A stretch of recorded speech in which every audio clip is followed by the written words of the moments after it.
Hello my dear students, कैसे हैं आप सब। Welcome back. मेरा नाम है Brahmanand Singh and I welcome you all on this YouTube channel. आज का जो हमारा टॉपिक होने वाला है that is related to the error analysis. तो आइए आज हम लोग स्टार्ट करते हैं। जो हमारा टॉपिक है एरर एनालिसिस का। एरर एनालिसिस स्टार्ट करने से पहले आप लोग को बेसिकली दो टर्म्स बहुत ही क्लियर होने चाहिए। पहला टर्म जो है दैट इज़ एक्यूरेसी और दूसरा टर्म है दैट इज़ प्रिसीजन। तो आइए सबसे पहले हम लोग एक्यूरेसी और प्रिसीजन की बात करेंगे, then we will talk about the errors. और एरर्स के बाद हम लोग एरर कैलकुलेशन किसी भी क्वांटिटी, फिजिकल क्वांटिटीज़ के लिए हम लोग कैसे करते हैं, then we will talk of that. तो आइए स्टार्ट करते हैं। The first term is accuracy.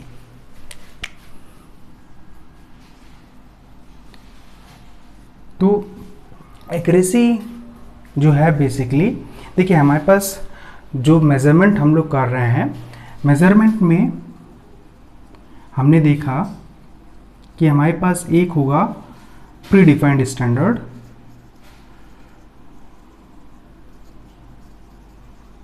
और उसके बाद जो हमारे पास दूसरी होगी द फिजिकल क्वांटिटीज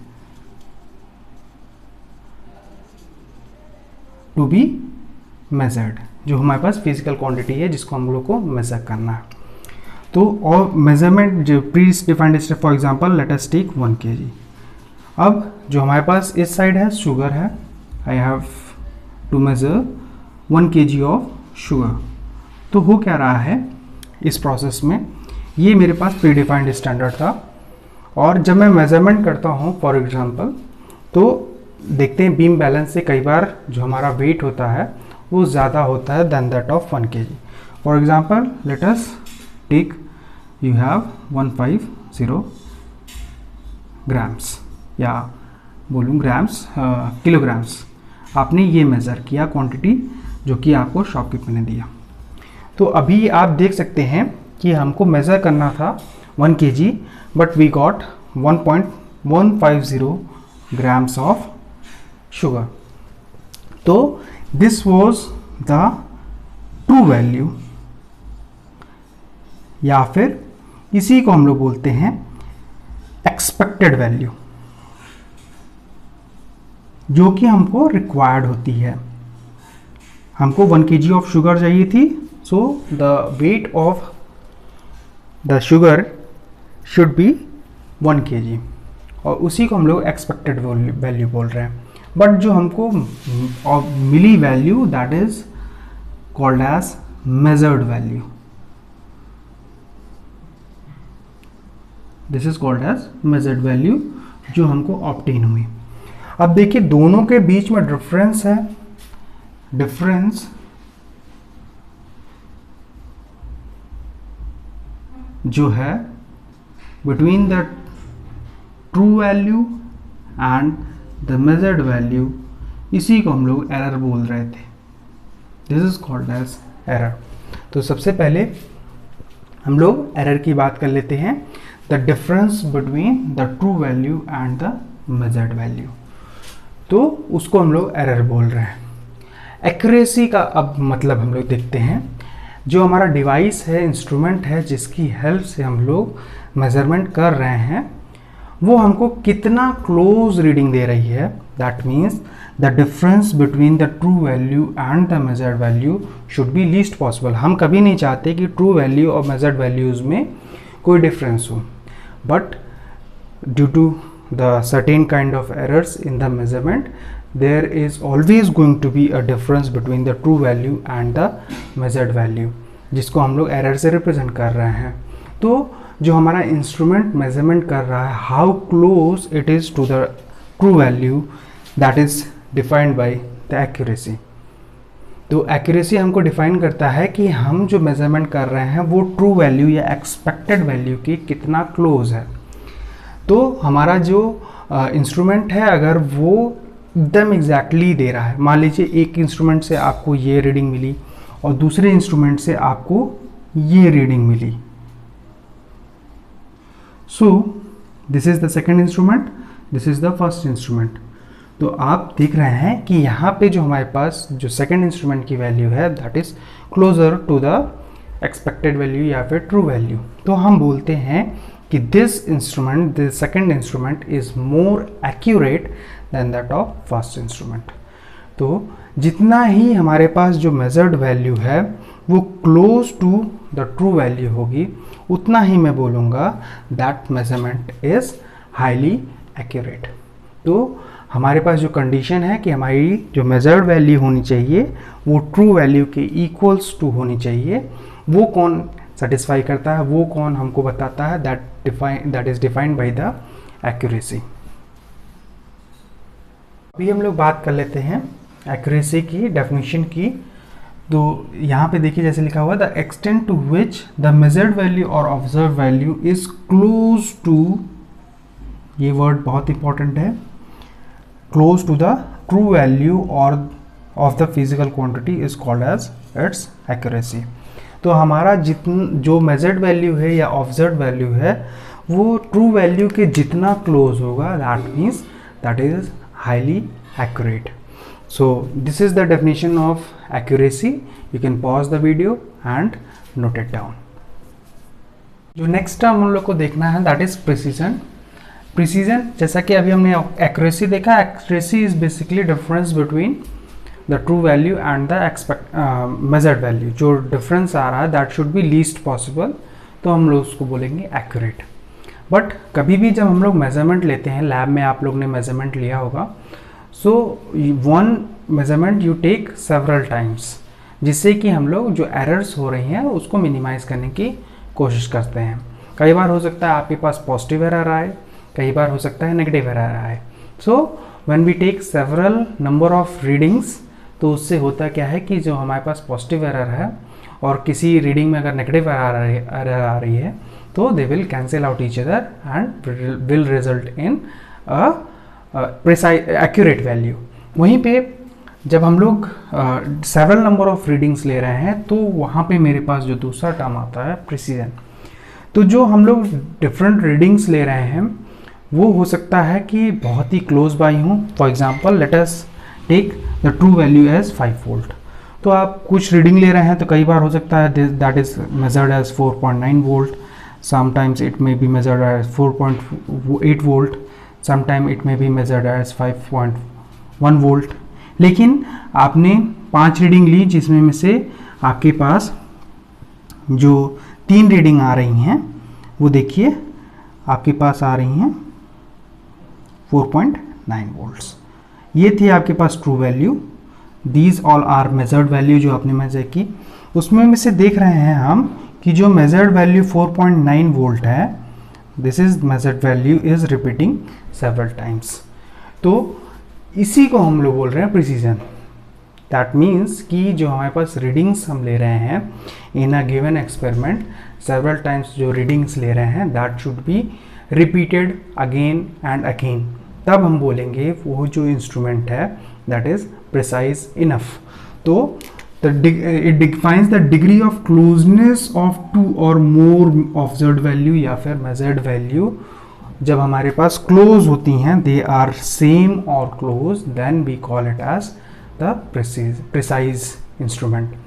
तो यहाँ पे एक्यूरेसी में हम लोग basically difference of true value और मेजर्ड वैल्यू को देखते हैं, वहीं पे प्रिसीजन में रिपीटेशन की बात करते हैं। बेसिकली हम लोग बात करें रेपिटेशन की, हम लोग बात करते हैं कि जो हमारे पास रीडिंग है that should be repeated again and again.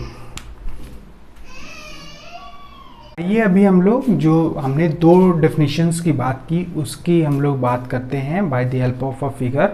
ये बेसिकली आप लोग ने गेम खेला होगा दैट इज बुल्स आई। ये एक गेम होता है जिसमें आप लोग टारगेट करते हैं, एक जो हमारे पास टारगेट दिया होता है by the help of a shotgun. तो यहाँ पे जो आप लोग ये सेंटर ब्लैक मार्क है जिसको आपको टारगेट करना है। तो first of all you can see कि हम बिल्कुल भी क्लोज नहीं हैं टू द टारगेट, और जो हमारे पास बेसिकली जो हमने शॉट किया है by the help of gun वो बहुत ही दूर दूर है। So this type of reading is called as low accuracy and low precision। इस टाइप की रीडिंग को हम लोग बोलेंगे low accuracy and low precision. Second example जो है आपका, this is the first example. Second example में आप देख सकते हैं कि we are again very less accurate, but जो हमारे पास रीडिंग्स हैं दोज आर क्लोज इनफ, जो बुलेट शॉट की गई हैं those are close enough. So this type of reading is called as low accuracy and high precision. This is called as low accuracy and high precision. उसके बाद हम लोग देखते हैं थर्ड फिगर। थर्ड फिगर में हम देखिए ब्लैक स्पॉट के ऑलमोस्ट नियर बाई हैं। So this is called as high accuracy, but जो हमारे पास रेपिटेशन है, जो क्लोजनेस है, that is very low. So this is called as low precision. वहीं पे जो हम लोग फोर्थ फिगर देखते हैं, उसमें फोर्थ फिगर में देखिए आपके पास जो रीडिंग्स हैं those are very close and that is close to the black spot जिसको हमको टारगेट करना था। So this type of reading is called as high accuracy and high precision. तो जब भी हम लोग मेजरमेंट करते हैं we require a measurement of high accuracy and high precision. That means कि जो रेपिटेशन हो रहा है हमारे पास, जो मेजर्ड वैल्यू का हो रहा है, that should take place again and again when we are measuring any physical quantity. तो इस तरह से बेसिकली हमने जो दो टर्म्स थे एक्यूरेसी और प्रिसीजन, इसके बारे में डिस्कशन कर लिया। Next we are going to talk of the types of errors. तो एरर्स की हम लोग बात कर लेते हैं। We have three types of basic errors. First one is gross errors. Gross errors जो हमारे पास होती है बेसिकली जो भी हमारे पास ह्यूमन एरर्स हो रही हैं बिकॉज ऑफ ह्यूमन टेंडेंसीज, उनको जो हम लोग कंसिडर करते हैं those are considered under gross errors. तो बेसिकली ह्यूमन एरर्स जो भी होंगी those are called as gross errors. वहीं पे जो हमारे पास नेक्स्ट टाइप है दैट इज सिस्टमैटिक एरर।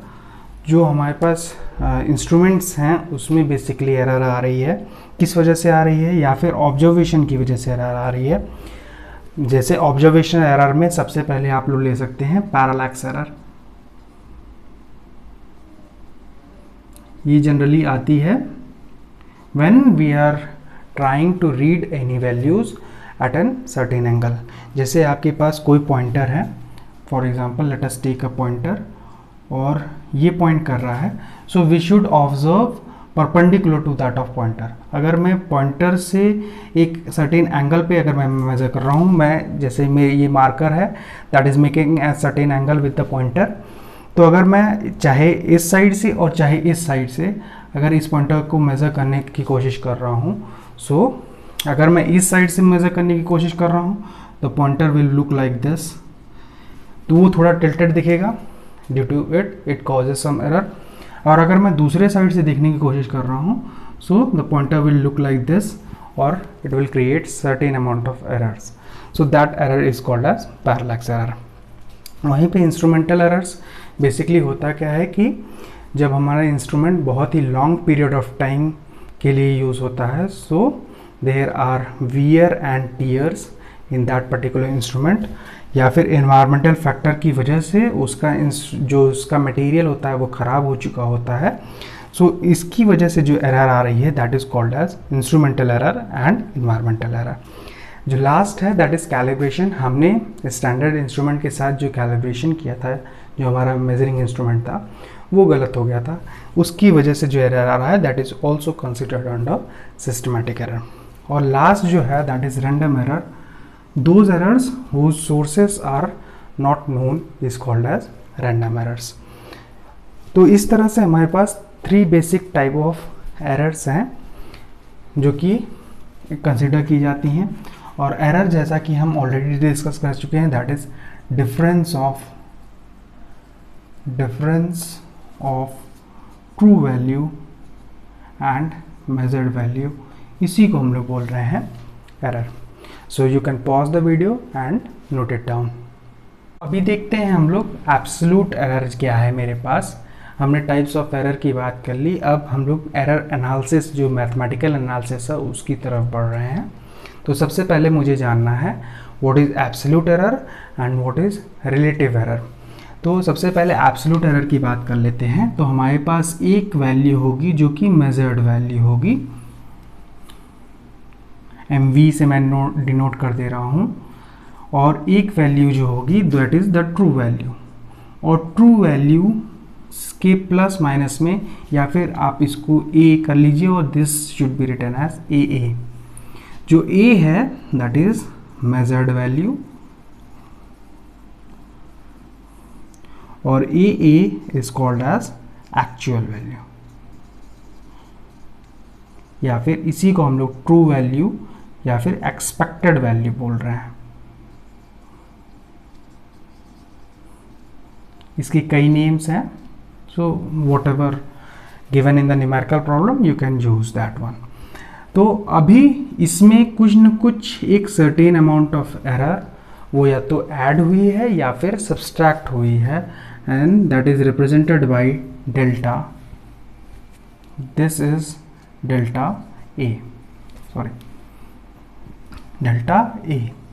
देखिए हमारे पास दो टाइप का डेल्टा होता है, this is called as capital delta और this is called as small delta. So we are using small delta, this is delta, इसको बोलते हैं capital delta, this is called as small delta. तो यहाँ small delta का हम लोग use कर रहे हैं टू डिनोट दिस एरर। तो ये एरर है small delta, this is error. और किस टाइप की एरर है? This is the absolute addition of error in the actual value या फिर ट्रू वैल्यू, इसीलिए हम लोग इसको बोल रहे हैं एब्सोल्यूट वैल्यू, एब्सोल्यूट एरर। जैसा कि अभी हमने देखा था एग्जांपल कि मेरे को 1 kg ऑफ शुगर चाहिए था, that is the true value और द एक्सपेक्टेड वैल्यू, लेकिन मेरे पास मेजर्ड वैल्यू जो आ रही थी दैट वाज 1.09 kgs। तो 0.09 is called as absolute error in the measurement of sugar। तो ये हमारे पास absolute error आ रही है, this will be denoted by delta A। तो ये देखिए ये भी क्या होगा, this is also going to be in kgs। तो जो हमारे पास एब्सोल्यूट एरर का जो यूनिट है वो यूनिट सेम होगा as that of the actual value. Next जो एरर हम लोग को डिफाइन करनी है that is relative error. Relative error is basically what percentage of the actual value is this absolute error. तो रिलेटिव एरर डिफाइन करने के लिए हम लोग इसको एप्सिलॉन r से लिखते हैं। तो that is equals two plus minus जो भी साइन होगा यहाँ पे, इट मे बी ग्रेटर और it may be less divided by A. So that is giving me the relative error. और परसेंटेज रिलेटिव एरर भी हम लोग निकालते हैं, that is represented by percentage epsilon r plus minus delta A upon A into 100, that gives me the percentage relative error। तो relative error is basically what part of A is the absolute error is called as the relative error। वहीं पे जब हम इसको 100% के form में represent कर देते हैं then it is called as percentage relative error। अब देखिए यहाँ पे जो हमारे पास बेसिकली जो एब्सोल्यूट एरर होगी उसकी भी यूनिट kg में होगी, जैसा कि हम यहाँ पे एग्जांपल दे सकते हैं। ये example that is going to be 0.09 divided by 1। So this is going to be in kg, this is also going to be in kg। तो ये kg और ये kg कैंसिल हो जाएगा। So epsilon r is going to be 0.09। और अगर percentage epsilon r की मैं बात करूँ so that is going to be 9%। 9% of true value जो हमारे पास परसेंटेज रिलेटिव एरर आएगी that is 9% of true value. So this is the example, you can note it down. And we have two types of error. पहला है जो absolute error है, जो कि जिसकी यूनिट जो हमारे पास एक्चुअल क्वांटिटी है उसके सिमिलर होगी, वहीं पे रिलेटिव एरर की हमारे पास कोई भी यूनिट नहीं होती, दैट इज़ डायमेंशनलेस, और that can also be represented as percentage of true value. So this is the example of the absolute error and the relative error. You can pause the video and note it down. तो अभी जो हमने consider किया, we have considered absolute error and the relative error. With these points I am going to conclude this class. Next class में जब हम लोग मिलेंगे तो then we are going to talk of the relative errors and the absolute error in the combination of quantities. जो हमारे पास जैसा कि हम लोग जानते हैं कि जो हमारे पास डिराइव्ड यूनिट होती है that is combination of fundamental units, तो वैसे ही हमारे पास fundamental combination of physical quantities होगा जिनकी वजह से हमारे पास डिराइव्ड क्वांटिटीज़ आ रही हैं. तो उसमें एरर का प्रोपेगेशन कैसे हो रहा है, we are going to deal with that. So we are going to meet up in the next lecture. Till then, keep learning and stay healthy. Thank you.